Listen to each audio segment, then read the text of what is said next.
Siempre con esa sonrisa y con tus discursos bastante picantes.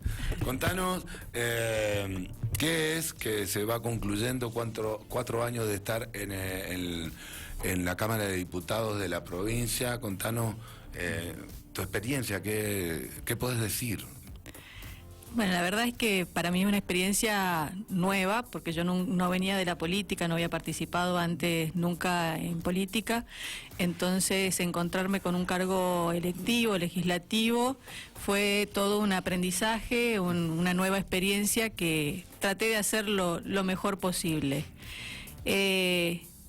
Uno que no viene de la política, para ahí la parte legislativa es bastante aburrida y deja con gusto a poco, porque uno presenta un montón de proyectos de ley que después muchos de ellos no llegan a la luz.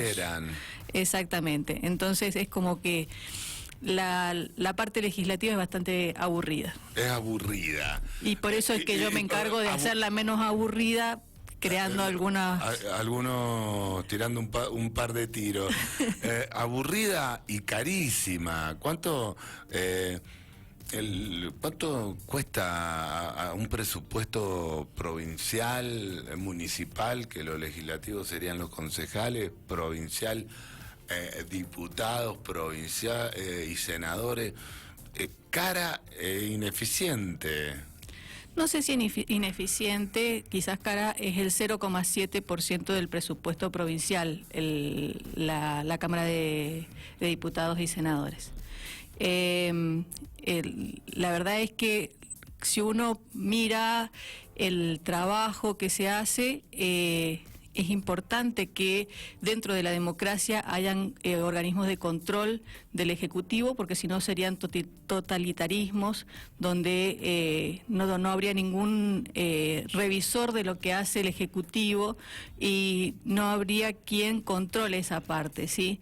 Y la verdad es que en el mundo las democracias funcionan con el poder legislativo, el poder ejecutivo y el poder judicial en forma independiente, ¿sí?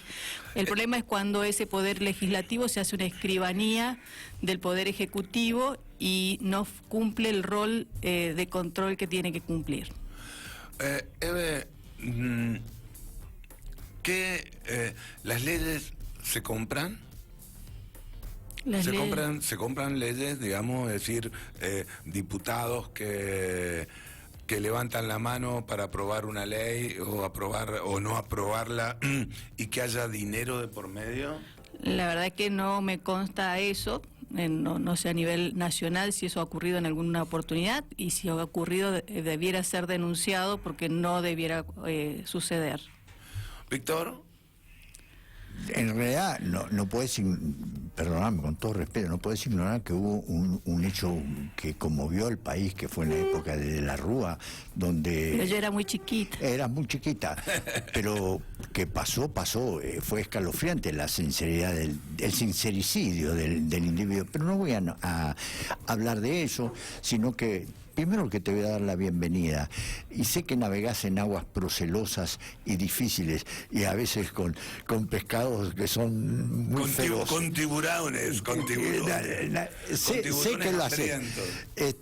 Y sé que si no venís de la política, venís de un viejo ideal, de un viejo anhelo, de algo que te movió a vos a llegar. Además, sos médica nada menos que inmunóloga, del cual en su momento vamos a hablar, porque te voy a expresar mis grandes dudas y mis grandes inquietudes y mis grandes propuestas en lo que hace a la medicina, en lo que hace a nuestra carrera. Pero sinceramente veo, más allá de toda tu honestidad y las ganas de hacer cosas para que queden en la gente, veo un sistema que se derrumba en el mundo, no solo en la Argentina, sino que es un cambio de ciclo histórico, el cual estamos asistiendo a como podemos en tiempos terriblenamente Sí, hay difíciles. como una crisis de representatividad a nivel mundial. Sí. Que la gente donde los partidos no políticos, siente... la izquierda, yo vengo de, así como vos no venís de la política, yo te juro que vengo de la izquierda más izquierda que te puedas imaginar. casi de derecha, porque siempre los extremos... Más izquierda no. Se terminan tocando. Alguna vez voy a contar la historia de mi militancia así, totalmente sincero, ¿no? Lo que pasó en mí con respecto a y las cosas que vi, y lo que me enseñó, y lo que me llevó en este momento a hablar con alguien que puede ser muy distinto a mí, pero que nos podemos entender y podemos proponer cosas que le cambien la vida a la gente, porque de eso se trata. Por derecha, por izquierda, uno lo que tiene que buscar es el bien común. Pero hablo de la izquierda, el desdibujamiento y lo lógico sería el bien común, más que el bien personal. Y yo noto, vos con tus 4 años terminando de la política, empiezo a notar que siempre las figuras son las mismas. Lo único que se hacen es cambio de piezas, cambio en enroques, pero siempre iguales. Y de ahí la sensación, no sé si vos tenés la misma sensación, Eve, que hoy me eligen y mañana, en vez de empezar a ver el bien común, es ver dónde voy a parar a los 4 años que se me vencen. Que en la política están dedicados a esto más que al bien común. Sí, se hace como un trabajo permanente de la actividad política. Pero eso no depende del político de turnos, depende de cada uno de nosotros. Si vamos y elegimos siempre el mismo, le estamos dando una señal de que tiene que seguir ahí. Entonces, cuando hay alternativas diferentes, la gente no las elige. Siempre terminan cayendo lo mismo. Es como que dicen más vale malo conocido que bueno por conocer. Entonces, no es culpa de los políticos que se continúan en los cargos, sino de la gente que los elige para seguir en esos lugares. Yo miraba con gente de tu partido, yo miraba por ejemplo, el candidato Cobos, digamos, eterno en la política, no sabe hacer otra cosa, y siempre con el discurso de que tiene la solución, y cada día un poquito peor. Bueno, pero eso lo vemos también en Cristina, lo vemos, ya llevan 16 años en el poder, o 20 años, o no sé cuánto, y sin contar lo que estuvieron en Santa Cruz, que fueron toda la vida. Toda la vida entonces, no es solamente administrar el Estado de no es forma solo un partido, ineficiente. No es solo un partido, sino son todos, y nosotros le damos ese mandato para que lo hagan. En estas últimas elecciones, en estas PASO, nosotros acá en Mendoza, el Frente Cambia Mendoza tenía 2 listas. Una lista con el elenco estable, que yo le llamaba, y una lista con la gente nueva que no había participado nunca en política. Ganó el elenco estable por amplia mayoría, pero esa lista nueva que se formó en 30 días con profesionales, con comerciantes, con empresarios, con emprendedores, toda gente que no había participado jamás en la política. ¿Qué es lo que...? Porque la política lo único que hace es avasallar sobre el que produce a través de los impuestos, a través de los servicios pero vuelvo a lo mismo, repartirlo a su gusto y generalmente para su bien personal. Esto es lo que hemos visto históricamente. Vuelvo a lo mismo, es lo que permite el ciudadano, y es lo que elige el ciudadano, y es lo que exige el ciudadano. Si el ciudadano exigiera otra cosa, que quizás yo estoy viendo que hay una orientación hacia eso en este último tiempo, en los últimos meses, y eso marca el surgimiento de nuevas figuras en la política, como por ejemplo Milei. Creo que la gente está tendiendo a eso, pero yo no sé si eso va a ser golondrina de una sola primavera o va a ser algo que ha venido para quedarse. Ojalá sea algo para quedarse, porque obviamente que un Estado enorme como el que tenemos no es eficiente en absoluto si nosotros... En nada, no es eficiente en justicia. En nada. Por eso digo, este macroestado que mantenemos con miles de impuestos no es eficiente en controlar la pobreza, en controlar la salud, en controlar la justicia, en controlar la seguridad, en controlar todo lo que tiene que controlar. No tenemos servicios, infraestructura como corresponde, a pesar de ser uno de los países con mayor presión impositiva del mundo. Sí, realmente, bueno, yo fui una pyme que el sistema me aniquiló. Y gracias a Dios, hoy digo, no soy una pyme. Una cosa que es de loco, que yo le diría a mi abuelo, estoy más cómodo sin buscar, sin estar en crecimiento, daría la sensación de mediocridad, pero lo que pasa es que este Estado premia al vago, al ineficiente, al que no produce, al que no tiene mérito en lo que hace, al que no quiere crecer, al que no quiere salir del pozo, a ese lo premia. Al que quiere crecer, al que quiere invertir, al que quiere hacer algo productivo, le pone la pata encima todo el tiempo y lo trata de estrujar para sacarle lo que tiene. Doctora Eve Casado, diríamos que estamos en el mundo del revés. Víctor, a ver, estamos en el mundo del revés. Primero le oí decir una expresión con respecto a una figura la cual yo analizo profundamente en lo que hace a su aparición en la política argentina, robándole espacios a fuerza que jamás imaginó, que era precisamente Milei y su concepción. A mí lo que me espanta de Milei es el odio que irradia.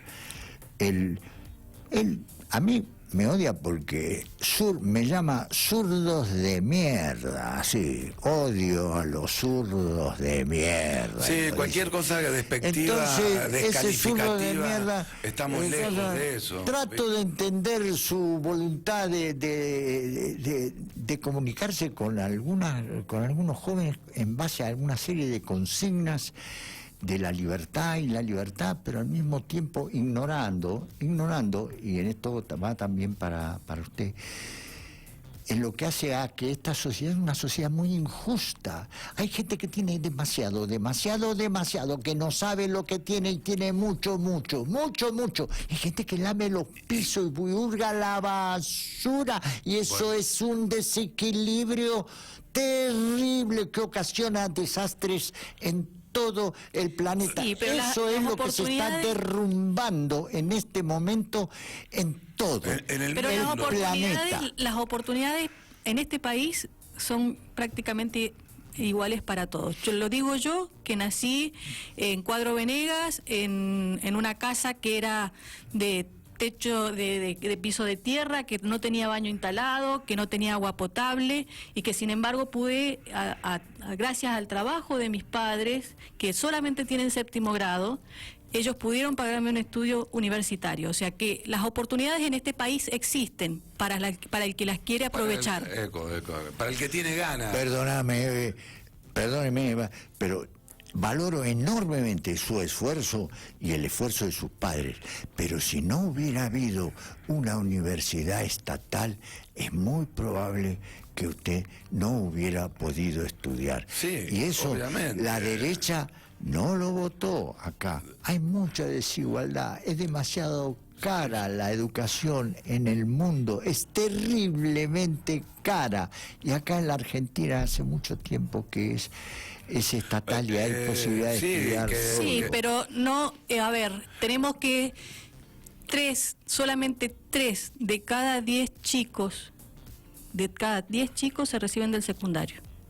Es muy triste. Donde las escuelas son públicas.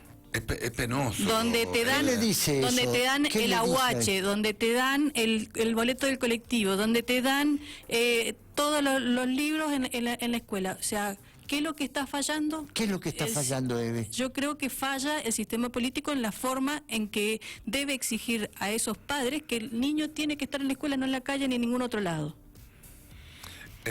Eso más que... No le está pidiendo la contraprestación que le está dando el Estado. El Estado le da UAH, le da colectivo, le da esto, le da lo otro, pero no le exige que el niño esté en la escuela. ¿No notás que la sociedad está perezosa, que no tiene ganas, que es conformista, me da un plancito y yo con esto hago la plancha y vivo? Pero es que cuando tratás de salir de ahí te ahogan con impuestos, entonces, ¿para qué vas a salir de esa situación de comodidad? Mira vos, lo que decís es cierto, por ahí... ¿Por qué vos no tenés una pyme? También digo... si vos me decías a mí, volvé a tener una pyme, nunca más, ¿entendés? No, perdón, hay algo que no estamos viendo. Yo quería hablar de medicina, pero estamos hablando de política y alta política, ojo, no politiquería. Ya vamos a hablar de medicina con la doctora, como que... Creo que ignorar que este sistema de capitalismo salvaje tritura multitudes, entre ellas de la clase media, y arroja como desperdicio en los márgenes de una sociedad cada vez más excluyente. Pero acá y con gente que tiene más dinero y quiere más y más. Pero está bien, está perfecto que la gente quiera más. Porque, no. A ver, está perfecto, cada uno quiere lo que se le da la gana, para eso está en la libertad. Sí. A mí no me va a decir cuánto tengo que estudiar, o sea, no quiero nivelar hacia abajo, siempre hay que nivelar para arriba. No hay que decir que somos todos pobres, porque lo que estamos tendiendo con este sistema es que cada día seamos más cantidad los pobres. Hasta hace un año había tanta cantidad de pobres, hoy hay muchísimos más pobres porque se trata de nivelar en lugar de para arriba y para abajo, de sacarle al que más tiene para darle al que menos tiene, y al final no se le termina dando. Lo único que hacemos es emprovecer al que más tiene y no se le da tampoco al que menos tiene. Aniquilar. Entonces, no sé cuál es es igualar para abajo, como pasa en Cuba. En Cuba son todos pobres, mira qué bien, eso es igualdad, qué bárbaro. No, pero yo no estoy haciendo la propaganda de Cuba. Pero Cuba hace más de 50 años, 60 años que sufre el bloqueo más terrible de la historia. El bloqueo solamente con Estados Unidos, con el resto del mundo el bloqueo no está. No, el bloqueo es brutal, pero es lo mismo. No, eso es un verso, pero no importa. Nosotros vamos a discutir de Argentina, no de más cerca, más que los cubanos. No, a mí no me interesa la vida de los cubanos, me interesa que estamos presenciando el derrumbe de todo un sistema que es muy injusto, obviamente. El mundo tiene una desigualdad que se viene derrumbando. Es una mutación, no es una mutación del sistema capitalista. Eso de que del capitalismo se viene derrumbando y que no sé qué, me parece que es una utopía de ciertas personas. El capitalismo creo que es bueno y es el que saca de la pobreza a la gente. Más que capital, es una mutación del sistema capital, no una desaparición del sistema capital. Por ahí el problema de los sistemas, ¿sabes cuál es? Que los manejamos los humanos y que lo único que buscamos es más, de más. Que tener el pecado capital, que es la ambición. La prevalencia del sistema capitalista actual es no tener límites en cuanto a su manejo, su ambición. Mutó del león al cocodrilo. El cocodrilo mata todas las cebras que puede. El león mata una, dos. Es así, el sistema financiero es terrorífico y es lo que nos maneja en este momento más allá de toda política. El sistema financiero maneja todo. Yo quiero, Eve, hacerte que volvamos a nuestro sur de la provincia, San Rafael, Alvear y Malargüe, que de ahí nos escuchan. Yo vi, digamos, estás diciendo que cada 10 niños, solo 3 terminan el secundario. De los niños pobres. De los pobres. He visto lo que nunca vi en mi vida, que yo nací en Córdoba, pero me crié toda mi vida de bebé acá en San Rafael. Nunca vi gente revolver la basura. Haceme una reflexión a esto. También eso no es pobreza en el alma y falta de educación, porque autoabastecerse no es tan complejo. A ver, mis abuelos vivían en una finca, ellos no cobraban ningún subsidio del Estado, no cobraban absolutamente nada. Ellos tuvieron en esa finca 7 años seguidos de mangas de piedra. Y sin embargo sus hijos nunca padecieron la desnutrición. ¿Sí?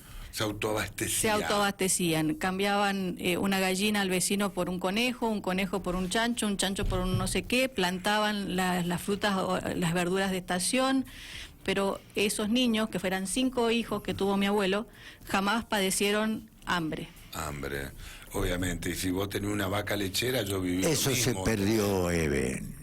Tengo que darte la derecha. Se perdió, Eve, y no puede. Eso tiene que recuperarse. INTA hoy, INTA les da a las familias, les da semillas para cada estación para que planten una huerta en su casa, les da gallinas para que tengan huevos, para que tengan en su casa, les da los alimentos para esas gallinas para que las críen en su casa. Uno va a visitarlas al mes, no existe más la gallina, la huerta no está y desapareció todo. O sea, ¿cómo resolves eso? Eve, ¿cómo resolves eso? Sí, evidentemente, pero ¿qué respuesta le das a eso? Porque me interesaría tu visión como política, porque estamos totalmente de acuerdo. Es cierto lo que vos decís. Yo lo comprobé cuando le repartieron en las huertas familiares en la época del Chicho Russo, que mi esposa trabajaba en la municipalidad y se encargó y se dio cuenta que nadie quería que le dieran el bolsón de mercadería, que en esa época no sé si se llamaba pan o cómo se llamaba, pero ¿cómo lo revertís eso? ¿Cómo lo revertís, Eve? ¿Qué cambios deberíamos tener? Es cultural, es educación, es escuela, bueno, pero si los chicos no están en la escuela, ¿cómo les damos educación? O sea, es difícil de... A ver, entonces, hay que exigir la contraprestación a esos padres. ¿Sí? La contraprestación es que el niño esté en la escuela limpito y comido. Si yo te estoy dando una UH, a ese nene le das de comer para traerlo a la escuela. Sí, también ¿sí? Es muy difícil. Y si no, se hacen escuelas tipo albergue donde de lunes a viernes el niño esté ahí comido, bien dormido, bien calentito y bien educado. Bien alimentado. Si el padre no tiene la capacidad de cuidar a su hijo, y bueno, el Estado tiene que hacerse cargo. Yo noto cuánto tiempo, porque también es cierto que empezamos a hacer esto hoy, cuánto tiempo se requiere, es más de una generación. Acá llevamos 3 generaciones que no saben lo que es trabajar. Vos decís que hay nietos, digamos... Abuelo, padre y nieto, abuelo, hijo y nieto que nunca laburaron, que no han visto laburar a sus padres. A sus padres, ¿entendés? Es muy difícil. Es muy difícil enseñar la cultura del trabajo, de la superación, cuando uno ve al padre y la madre todo el día sentado en la casa tomando mate jugando con el celular. Sí, eso ocurre, ¿no? Eso ocurre. Como fenómeno actual te lo admito, pero 3 generaciones se me hace... Estás hablando muy mal del pueblo argentino. Un sector muy grande del pueblo argentino ha vivido rascándose el higo durante 3 generaciones. Es patético. Es tu afirmación. Yo me gustaría que alguien te la revirtiera. Me cuesta creer. Sé que ha habido muchos abusos,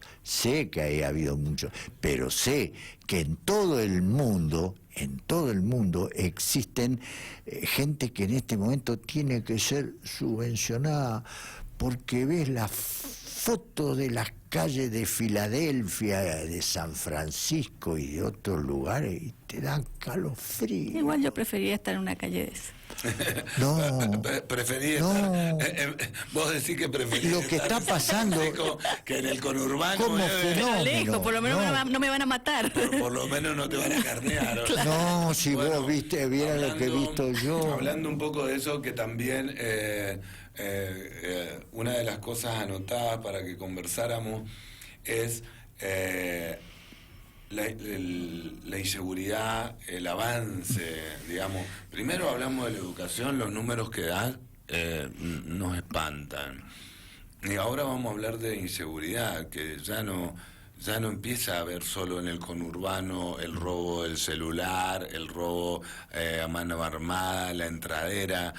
Lo empezamos a ver en San Rafael, que cuando yo era chico nos íbamos a la finca y quedaba la puerta de la casa de la calle Chile abierta. En las Malvinas, un amigo de mi padre, Pichón en la Malvinas tuvo que traer el chiquero más cerca de la casa porque le robaban los chanchos.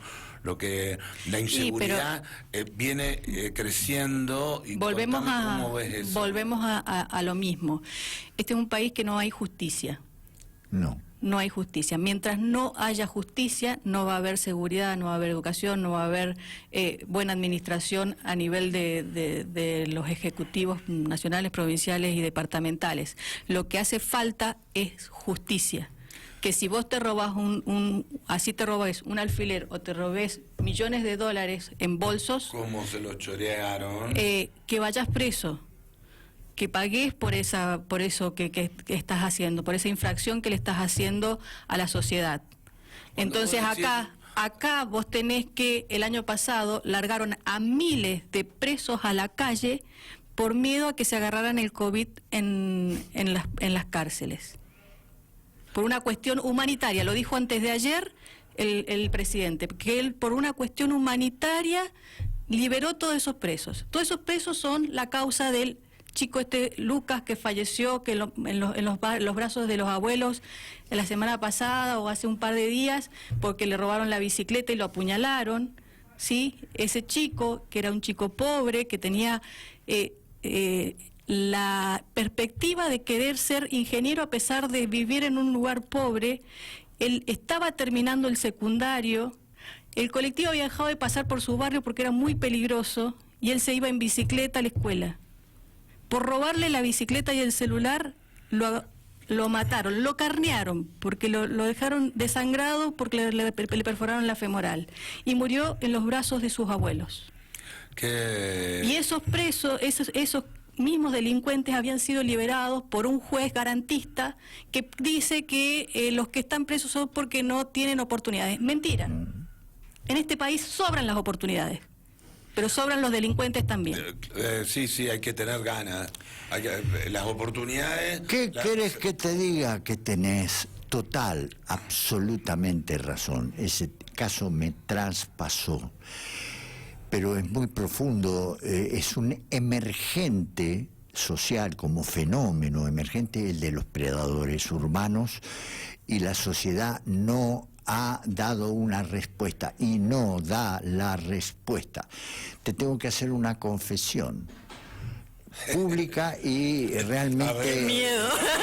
No. Víctor, con lo que vas a decir. No, lo que voy a decir es algo, me confieso. No me entristece cuando matan a alguno de esos predadores. No ruego por su alma ni lamento por su familia. Casi siento un raro escozor de alegría. ¿No te pasa lo mismo? Yo creo que a varios nos pasa eso. Es lamentable que no sucede. Me asusto de mi respuesta. Que nos pase me asusto eso. de mi respuesta. Porque yo veo que todos ellos, todos los motochorros, las entaderas, son todos con la misma pintita, con su gorrita, con su motito, con sus buzos, con sus cosas, y eso es lo que son los que habitan las cárceles. Pero los otros, los que realmente hacen daño, esos no están en cana.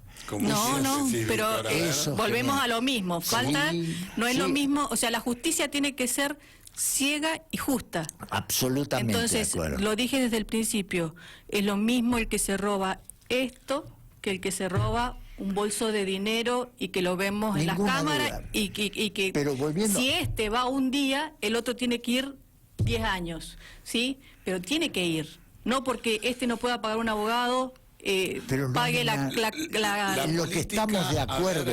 Eve Casado. Eve Casado. Sí. Te quería hacer una pregunta que no me respondiste.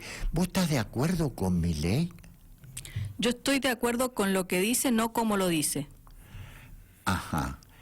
¿Estás de acuerdo con lo que dice? Pero es como que a ver, ¿qué es lo que dice?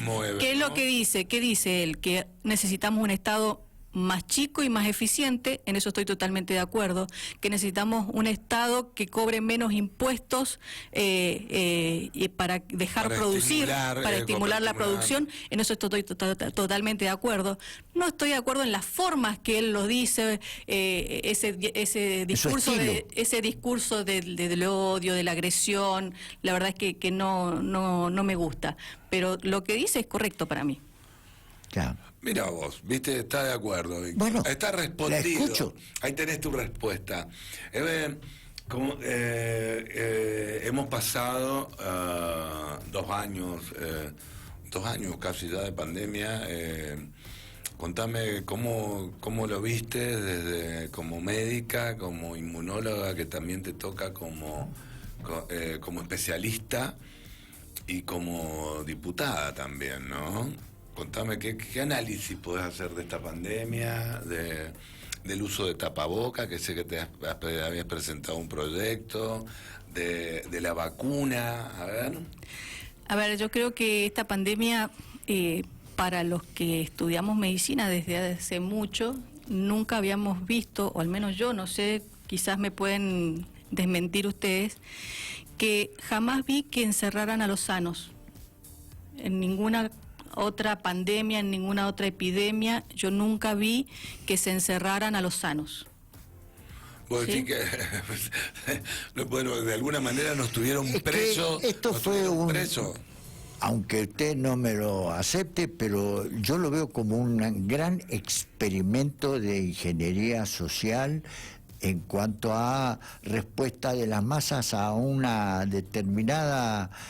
Se sembró el miedo y se hizo actuar a la sociedad en base al miedo en lugar de la información. Entonces, nunca se vio, o al menos yo no tengo experiencia, que se contaran muertos por una enfermedad todos los días. Todos los días. ¿Sí? Sí. Si a nosotros nos pasaran todos los días, ¿cuántos muertos dijeran? Hoy fallecieron 20 personas por accidentes de tránsito. Hoy fallecieron 50 personas por accidente cerebrovascular. 800 personas por infarto de miocardio. Quizás, o tantas personas por cáncer de pulmón por fumar. Quizás, tantas por mala praxis médica, algunos, ¿no? Entonces, claro, también. Entonces, si nos pasaran todo el tiempo por la televisión y por los medios de comunicación esas cosas, quizás haríamos una vida más sana, no fumaríamos, no comeríamos tantas grasas, haríamos más deportes, usaríamos el casco, andaríamos a velocidades correctas en los vehículos, etcétera, etcétera, etcétera. Acá lo que se hizo es meter miedo a través de los medios de comunicación, contando muertos todo el santo día. Eso hizo que la gente aceptara un montón de violaciones de los derechos constitucionales acá en el país, como derecho a circular libremente, derecho a la educación, derecho a la salud también, porque se le negaba la atención a otras enfermedades. Parecía que la única enfermedad que existía en el país era el coronavirus. De acuerdo con usted, pero no niegue el contexto de todo el mundo lo que ha sido algo mundial. Acá se aprovecharon. Acá tiene sus características. Tuvo sus características, pero ha sido algo mundial. Y siguen en algunos países. De la Salud dijo cómo eran las cosas y alguien sacó los pies del plato. Trump dijo: yo me borro de la Organización Mundial de la Salud porque son todos unos corruptos. Eso a mí me Yo estuve de acuerdo con Trump. ¿Estás de acuerdo con Trump? En eso estuve de acuerdo con Trump. Bueno, yo... Ahí está. Entonces, tenemos coincidencias. Bueno, doctora. ¿Viste que empiezan a tener coincidencia? Estamos aprendiendo a tener coincidencia. Resulta que Trump estaba en lo cierto. A mí me espantó porque ¿Qué yo te dice? Como médico tenía, digamos, casi la Organización Mundial de la Salud por arriba de Dios, ¿entendés? O Dios y de atrás la Organización Mundial de la Salud. Y esta pandemia mostró que la corrupción es mundial, no es la Argentina, no es el justicialismo. Y quien diga que son vacunas, no son vacunas, le falta todavía un paso más. Y como le faltaba un paso más, Entonces nos engancharon a todos como... La Organización Mundial de la Salud nos daba protocolo como médico que yo cumplía a rajatabla y mostró ser corrupta. Y en la Organización Mundial de la Salud no hay argentinos, Eve. Si no hubiésemos inventado otra forma más de chorear, vamos a decir. Hubiese sido más peligrosa, me parece. Hubiese sido más peligrosa. ¿Cómo ves estos protocolos ante las enfermedades que van proponiendo la Organización Mundial de la Salud, que van encareciendo notablemente en cuanto a laboratorio, en cuanto a diagnóstico por imagen, en cuanto a la medicación, que van haciendo que los sistemas de salud colapsen, mueran? Sí, creo que, hemos tratado a todos los pacientes por igual cuando los síntomas no eran iguales. Hemos hecho estudios de más en pacientes que no lo requerían.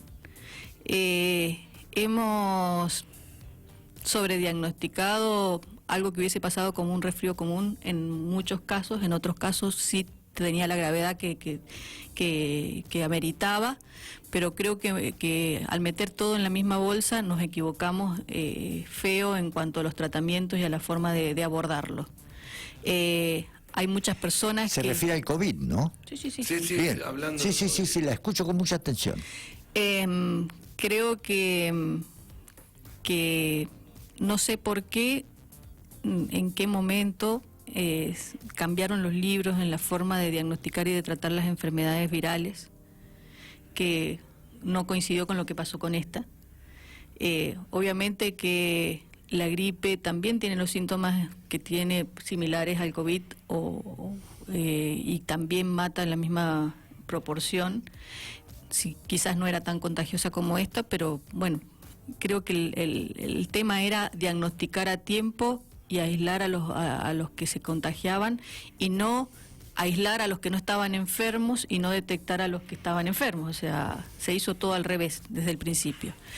En cuanto a la vacunación, todo el mundo se aceleró en buscar una vacuna para esto. Aparecieron un montón de vacunas, muchas de ellas flojas de papeles en cuanto a lo técnico, a lo que uno hace habitualmente en la aprobación de medicamentos. Uno tiene fase 1, fase 2, fase 3, para ver que no aparezcan efectos secundarios o adversos graves que aparecen después de un número X de personas que han sido inoculadas con esa sustancia.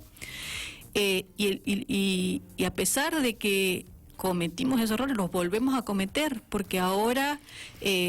primero, acá en Argentina se aprobó la Sputnik sin tener los papeles, o sea, floja de papeles, sin tener la fase 3 terminada, y sin embargo salimos a vacunar a todos los argentinos con la Sputnik, sí, la Sputnik 5. Y al principio fue al personal de salud, digamos. Los primeros fuimos nosotros. Los primeros conejos de India, eso querés Nos decir. usaron como conejos de India para esa fase 3.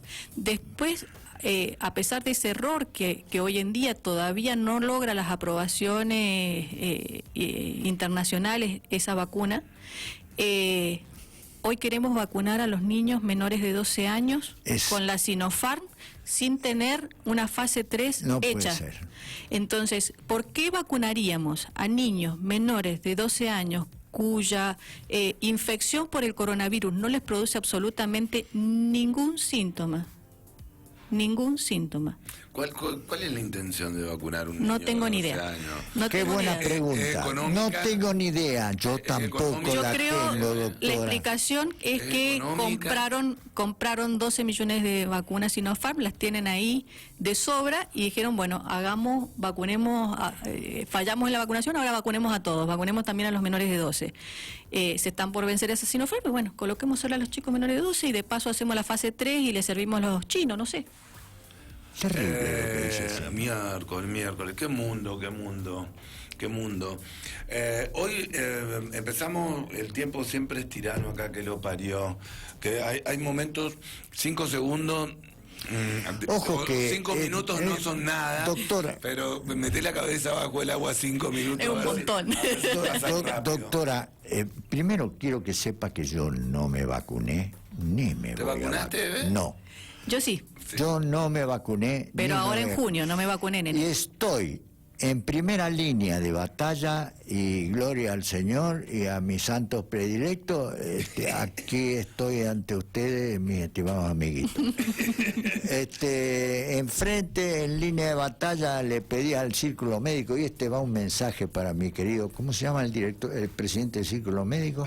Sergio Fornari. Sergio Fornari, que si llego a caer, y después de 25 años de haber aportado al Círculo Médico y haberme jugado por el Círculo Médico, pediría que ayudaran a el sepelio de mi doliente viuda en caso de que caiga por la epidemia. Él no me contestó la nota que yo le mandé hace 2 años, no me contestó siquiera, pero yo pido ese resarcimiento después de 25 años de aportar ininterrumpidamente al círculo. El sistema hace que... Un saludo para Jorge, no me contestaste.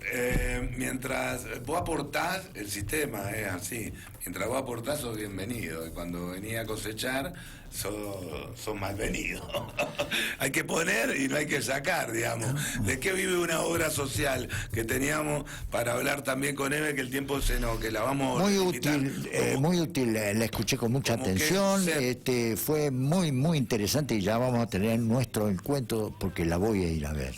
Y le ruego que me cuando reciba. quiera. La voy a ir a ver. Tengo cosas muy lindas para contarle. Tuvimos una semana de OSEP así, hace algo muy cortito para después terminar.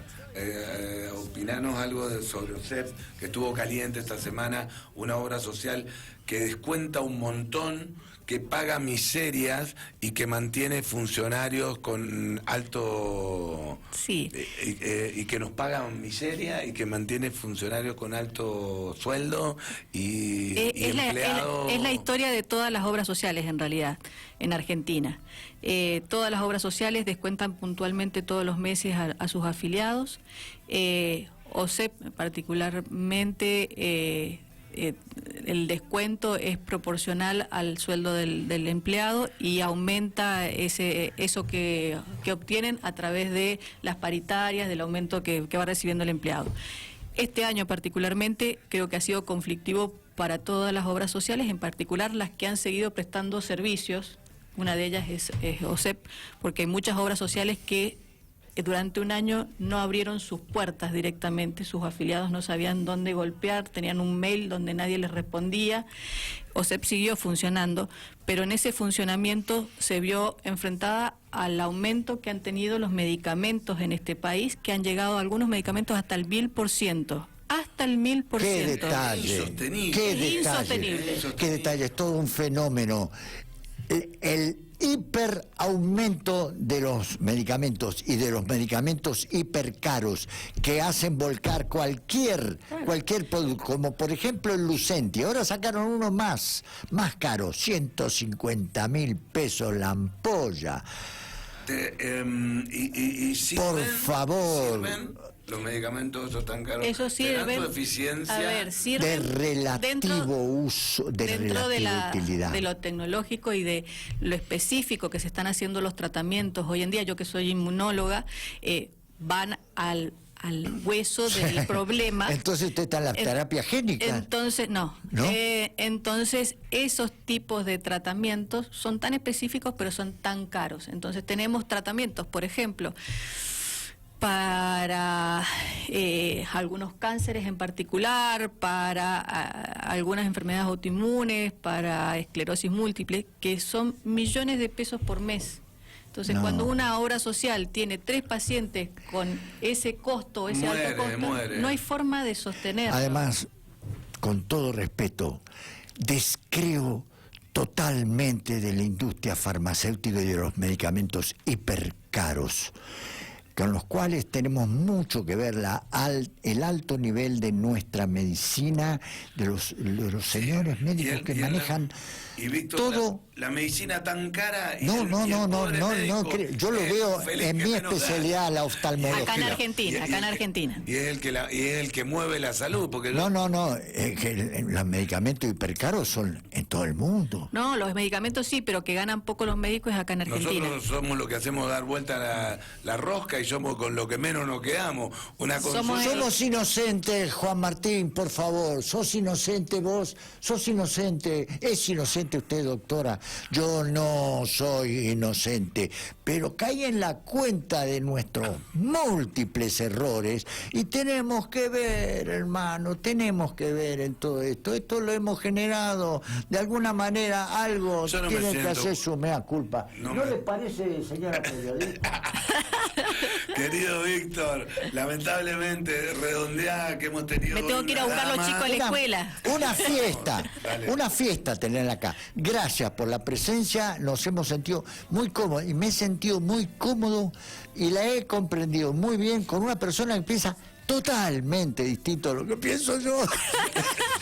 Pero sentí una corriente de comunicación y empatía que sé que puede fructificar. Doctora, todo lo mejor para usted. Bienvenida al programa. Y nos quedamos en conversar algunas cosas más que posiblemente...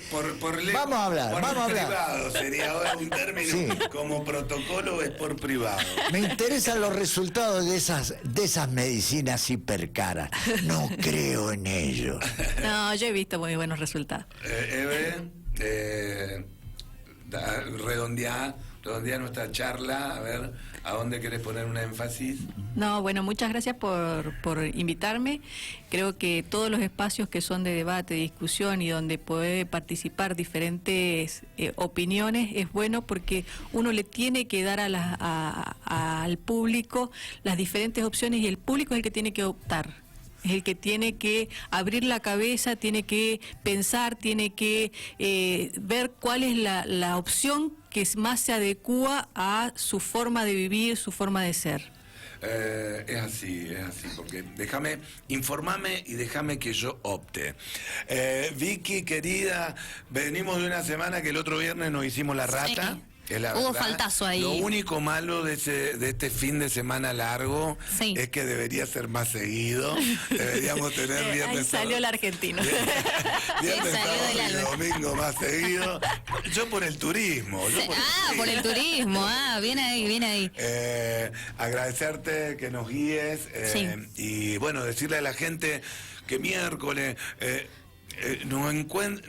nos cuesta encontrar una lucecita porque todos los indicadores tienden a ser negativos, pero la seguimos buscando. Que tengan muy buen fin de semana. Listo, Juan. Nos encontramos entonces el próximo viernes, nuevo horario a partir de las 12. A partir de las 12. A partir de las 12. Bueno, que tengan un fin de semana lindo todos. Yo actualizo los datos del tiempo y ya me retiro. Dale.